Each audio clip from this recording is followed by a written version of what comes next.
आज ही रेसिपी तुमच्या बरोबर शेअर करताना मला खूप आनंद होत आहे। नमस्कार, मी सोनाली। आज मी तुमच्यासाठी शाही तुकडा ही रेसिपी घेऊन आलेली आहे। करायला अतिशय सोपी आणि अगदी घरगुती साहित्यात तयार होणारी ही रेसिपी आहे। चला तर मग सुरुवात करूया। पण त्या अगोदर चॅनल वरती नवीन असाल तर सबस्क्राईब करून घ्या। सुंदर आणि अतिशय स्वादिष्ट अशी रेसिपीसाठी मी ब्रेड घेतलेले आहेत। मी इथे 8 ब्रेडचा वापर करणार आहे। आता ही रेसिपी बनवण्यासाठी असं खोलगट आणि पसरट भांड घ्यायचं आहे। त्यामध्ये हे ब्रेड कोणत्या साईजचे बसतायत त्यानुसार मी 2-2 ब्रेड घेऊन त्याला फक्त एक मधून कट मारून घेतलेला आहे। म्हणजेच मी एका ब्रेडचे असे 2 भाग करून घेतलेले आहेत। तुम्हाला आवडत असेल तर तुम्ही एका ब्रेडचे 4 भागही करून घेऊ शकता। आता हे ब्रेड बाजूला ठेवून द्यायचे आहेत। आपल्याला पहिल्यांदा पाक तयार करून घ्यायचा आहे। त्यासाठी मी 1 वाटी साखर घेतलेली आहे आणि त्यामध्येच 1 वाटी पाणी टाकलेलं आहे। म्हणजे जेवढी साखर तेवढंच पाणी घ्यायचं आहे। आता हे गॅसवरती ठेवून साखर पाण्यामध्ये विरघळवून घ्यायची आहे। साखर तुम्ही तुमच्या आवडीनुसार वापरायची आहे। फक्त एवढं लक्षात ठेवायचं आहे की जेवढी साखर घेतलेली आहे तेवढंच आपल्याला पाणी घ्यायचं आहे। पहा, साखर पाण्यामध्ये विरघळलेली आहे। त्यानंतर आता यामध्ये फ्लेवर ऍड करायचे आहे। 2 इलायची ठेचून मी त्यामध्ये घातलेली आहे। त्यानंतर यामध्ये केसरच्या 4 ते 5 काड्या टाकलेल्या आहेत आणि याचा फ्लेवर यामध्ये उतरेपर्यंत हे असंच एकसारखं हलवत राहायचं आहे। केशरचा रंगही यामध्ये उतरलेला आहे आणि इलायचीचा फ्लेवरही यामध्ये उतरलेला आहे। पहा, आता एक पाक चेक करून घ्यायचा आहे।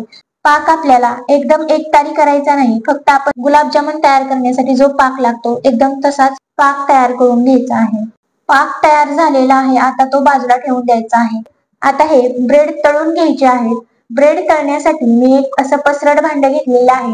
हे ब्रेड तळण्यासाठी मी तुपाचा वापर करणार आहे। जर तुमच्याकडे तूप नसेल तर तुम्ही हे तेलामध्येही तळू शकता। फक्त त्यामध्ये 2 चमचे तुपाचा वापर करायचा आहे। त्यामुळे अगदी तुपासारखा फ्लेवर त्या ब्रेडला येईल। गॅस मंद आचेवरती ठेवूनच हे सर्व ब्रेड त्यामध्ये तळून घ्यायचे आहे। एका साइडने ब्रेड बघा तळलेले आहेत। आता ते पलटून घ्यायचे आहेत आणि दुसऱ्याही साइडने असेच एकदम क्रिस्पी होईपर्यंत हे ब्रेड व्यवस्थित तळून घ्यायचे आहेत। ब्रेड तळलेले आहेत। आता हे ब्रेड बाजूला काढून घ्यायचे आहेत। हे तळलेले ब्रेड मी एका चाळणीमध्ये काढून घेते आणि खाली अशी प्लेट ठेवायची आहे आणि हे ब्रेड असे उभे करून ठेवायचे। त्यामुळे सर्व त्यातील जास्त झालेलं तूप निघून जाईल। त्याचप्रमाणे मी राहिलेले ब्रेडही तळून घेते। एकदम मस्त क्रिस्पी असे ब्रेड तळून घ्यायचे आहेत। पहा, एकदम मस्त क्रिस्पी झालेले आहेत। आता काढून घ्यायचे आहेत। पहा, एकदम मस्त बिस्किटासारखे कुरकुरीत झालेले आहेत। आवाज तुम्ही ऐकू शकता।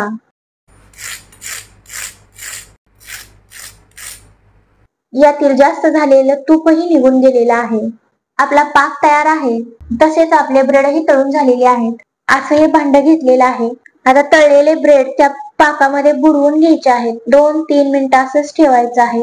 उलटून पालटून घ्यायचं आहे आणि नंतर यामध्ये हे मांडून घ्यायचं आहे। असंच एक एक करून सर्व ब्रेड मी पाकामध्ये 2-3 मिनिटं मुरवून यामध्ये ठेवून घेत आहे।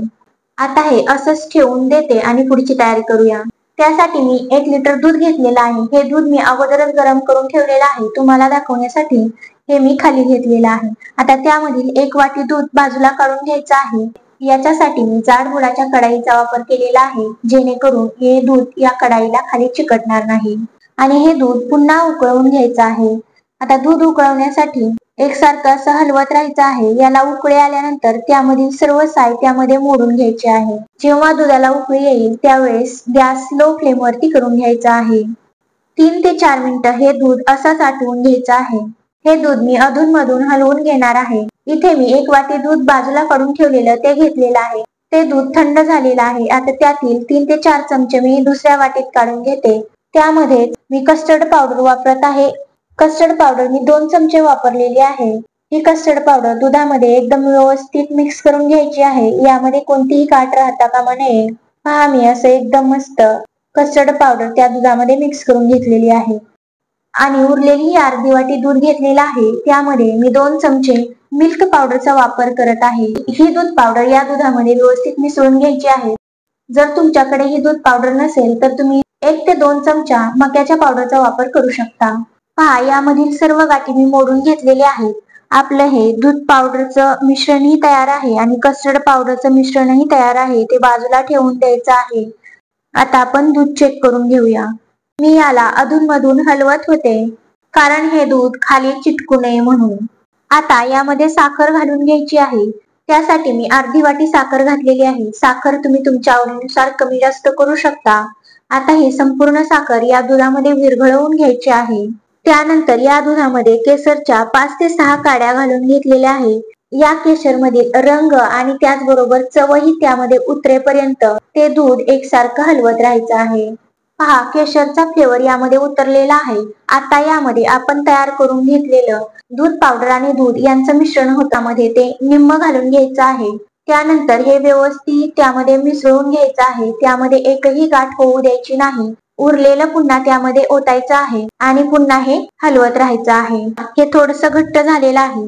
त्यानंतर आपण दूध आणि कस्टर्ड पावडर याचं मिश्रण तयार केलेलं आहे, तेही यामध्ये घालून घ्यायचं आहे. अगोदर सांगितल्याप्रमाणे मी निम्म घालून घेते. त्यानंतर निम्मे मिश्रण यामध्ये ओतून हे व्यवस्थित हलवून घेतलेलं आहे.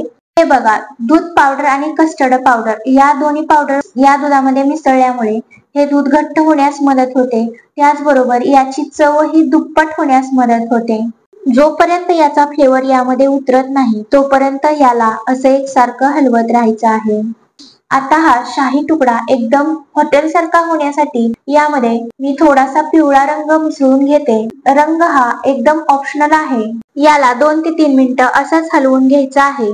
त्यानंतर त्यामध्ये फ्लेवर साठी मी थोडीशी साखर आणि इलायची पावडर बारीक करून घेतलेली आहे, ती घालून घ्यायची आहे. यामुळे याला खूप मस्त अशी चव येते.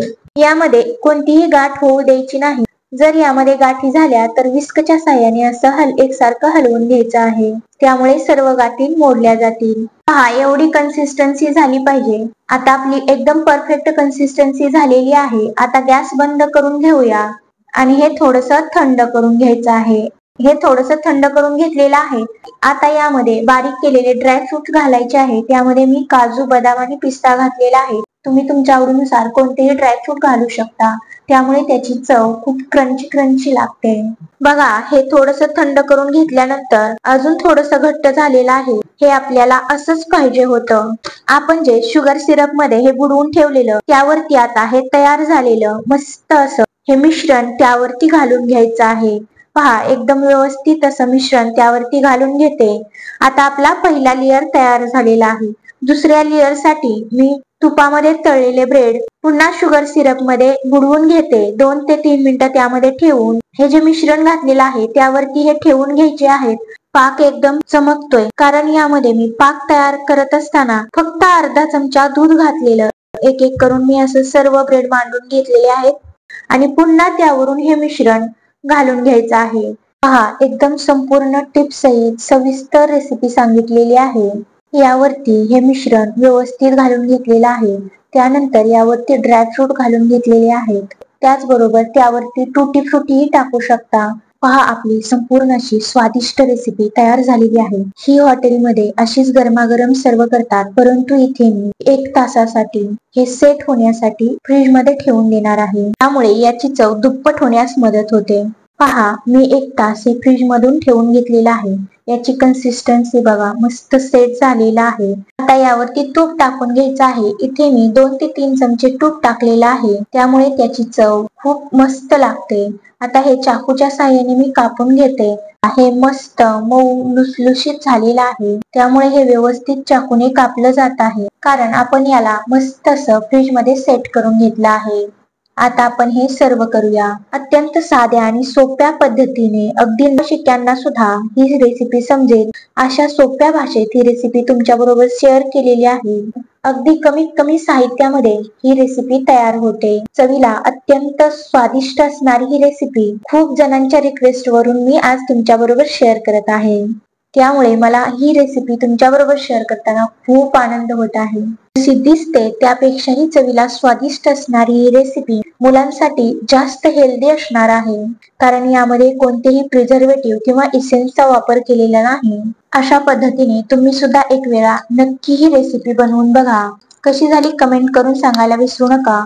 आणि हा, चॅनलला अजूनही सबस्क्राईब केलं नसेल तर सबस्क्राईब करून घ्या. भेटूया अशाच मस्त मजेदार आणि स्वादिष्ट रेसिपी सोबत. तोपर्यंत स्वस्त रहा, मस्त रहा, आनंदी रहा. Bye bye.